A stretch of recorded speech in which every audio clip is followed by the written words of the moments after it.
good morning, and welcome back to Sandsport Engage. It's another good week and another clip and segment coming to you. And as always, we are promising exciting guests. And sitting with us in the studio is Gordon Pangeti. So, good morning to you, Gordon, and how are you doing? Morning, mate. I'm very good. It's good to be here. Yeah. Yeah. So, Gordon is the director of sport from Heritage School, and as a whole, from Heritage, you've had a really good sporting year. But first, let's just zone in on the rugby. Heritage had a really good year, a good season, and almost unbeaten. Almost. Unfortunately Yeah. lost to CBC in the end. I think it's Kairos' fault, actually. They might have jinxed you there with that announcement. But if you look at the previous years of from Heritage, yes, you have been building a solid foundation. But what have you done differently this year to really get that step ahead of other schools? Well, I think it starts with culture.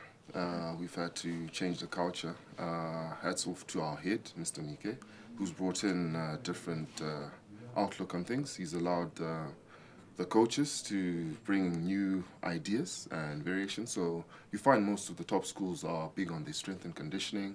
So we invested a lot in that area. We started new programs, many CrossFit. I think most people are aware of it, but at school, so we started even from our year sixes and sevens. So it's your grade 6 and 7 at other schools, and then that builds up to when they come in at Form 1, and that builds. So you've got like a 5-year program. He's been at the year for almost 5 years, so you can imagine the work is being done in the background, and everything worked out, and there was a bit of synergy from everyone, including the junior team. So it's not just the first team we look at, but I think the junior teams are starting to pick up and do very well. So it bodes well for the future. We have a few seniors that are leaving, so that's your upper sixes. So we still have a strong team for next year and the following year. So yeah, it's just the change of culture, I guess. Okay. Yeah. And when we look at some of the top schools, your St. John's, Peter House's, Falcons, they like to incorporate sports scholarship. Yeah. Is that something Heritage is doing or will be looking to do? No, we already do that, but it's not for a specific sport. So you find we've got some golfers, we've got some tennis players. We have to blend everyone in. So we do have, but it's not as big as the top schools. But we'll get there. I think again, it's a process. Everyone has got to start somewhere, and we've got to build. You don't want to overdo things and follow the big schools, but we'll get there. I think we do have things in place, and we're heading in the right direction, basically. Yeah. And you also mentioned your golf. Yeah. And one of your golfers has now gone on to the States and is playing very well. Well done, Margaret Nyamukondiwa. And Tafadzo Nyamukondiwa as well. Exactly, as well. Indeed, yeah. They were on scholarships to start off with, and when we started the project with the directors, it was they were a bit pessimistic, I guess. But then as the sport has grown, and we've allowed most of our golfers to mainly focus on golf. So they come to class. I guess it's that 10,000 hour rule that if you spend more time in your specific field, you get better. So most of our golfers will do inter-house activities, but they won't do like your mainstream rugby. Yeah. On a Saturday, they're on the course. On a Sunday, they're on a course. So they get to travel. I mean, we've been invited to Thailand, we've gone to Durban, we've been to Botswana. We now have open invitation in Las Vegas at the Palms Open. And that's just from focusing and putting all the energy into that specific sport. Again, like I said, just a few scholarships are offered for that. We do have some top players at the moment, and we look forward to what the future holds for golf. And we just won the inter-schools golf competition. It was held in Chiredzi, and so baby steps. It's a process, like I said. We're enjoying the ride. Yeah. And what was the process to allowing golf to become such a big sport at Heritage? Was it you want to become more like a well-rounded school and not just focus on your mainstream sports? What was that process like? I think the joy is most of our directors play golf, so it was an easy sell.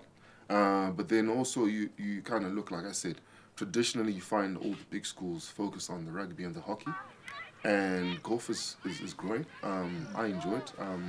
And you find that something we looked at and said, oh, let's put some time into this. Let's put some figures into this, and let's see how we can grow. We even have our mini our course at the school. We've got a nice little putting area as well, just for the juniors to also get involved. And yeah, we're starting it early. So because I do ECD junior school and senior, I'm able to profile and look at the students and literally talk to parents, get them involved in golf, and get those little ones getting those 10,000 hours.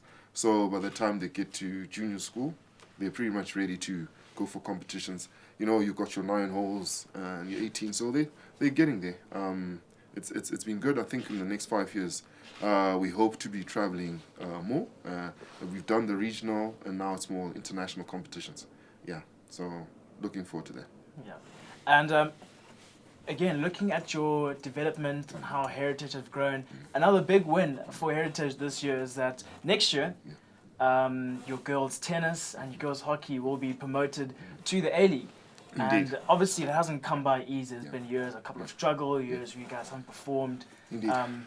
How was that restructuring and just getting that foundation again and building upon it? How was that process to get to where you are? Well, it goes back to planning. I think we've now managed to engage our junior school parents to try and keep them in school. It's almost like Sir Alex Ferguson, how I look at him. He kept a lot of his young players and they went on to be champions. So it's in my little world, if I'm managing to keep all the junior school players that we develop and grow, and then they continue to come up, even academically, it helps because they're doing all the Cambridge programs, etc. We get to develop them. So they get to hear some of the same coaches. They get to play together. It's about chemistry. It's about being calm. It's about being with familiar faces. So that has helped the whole process of keeping the same groups, including the rugby teams. You look at our basketball program as well. All of those players have been together from even ECD. So you can imagine. It creates something bigger. You can even have just a coach who's good at managing the players, and then you get your technical staff, which we've added on. So it's been lovely to be part of. I've been at the school now 14 years, but silently doing the work, and now things are starting to happen. So I'm excited. The most important thing though is consistency. So we've been in all the A leagues. We now have to kind of stay in those leagues. We gotta push further, and hopefully, like I said, I trust the process, and things will work out. Yeah. And then speaking of A-Leagues and maybe getting promotion, so your boys rugby, it did very well this year, almost unbeaten.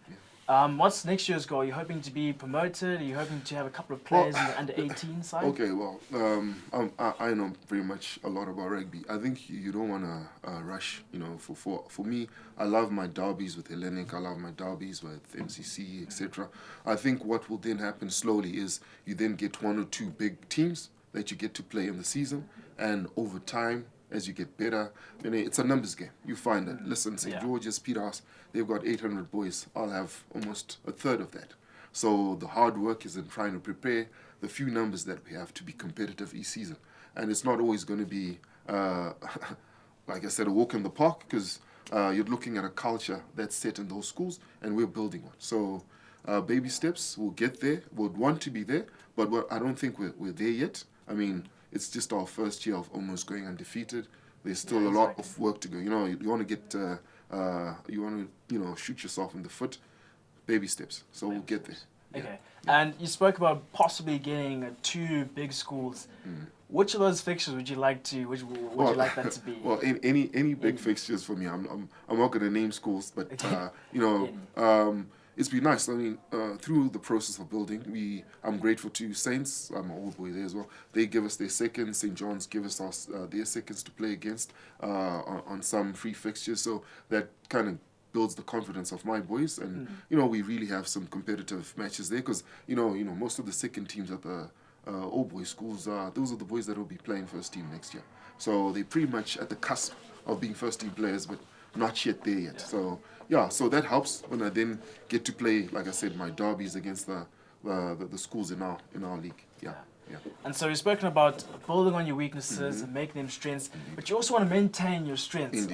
Your girls' basketball, just basketball at Heritage in general, but particularly the girls. 7th year in a row, they've been dominant at the top. What's that process? Keeping them consistent, keeping the work effort up. Well, the trick is it's in the numbers. You know, with hockey you need at least 16 girls. For basketball you need 7. so it's a numbers game. But again, now that being said, I think I've got some amazing coaches. Young, fresh. They are full of ideas, and like I said, part of it is down to the head, who's allowed the guys to come bring in new ideas. We sit down. I call it the war room.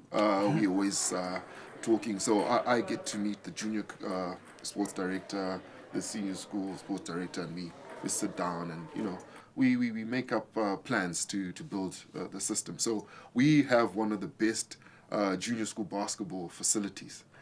So yeah, we just thanks to our directors who have that vision.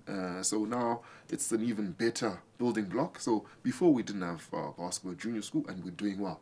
Now we do have it. You can imagine how it's going to be. The level's actually going to go up. We also made our students join the league, so they play against the top women players. So on Sunday, we get a bus for them. Thanks to the parents who've been very supportive.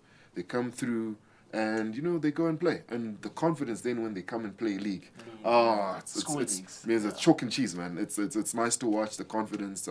And we've managed to get a lot of national team representation from that as well. So I'm very grateful for that program. Yeah.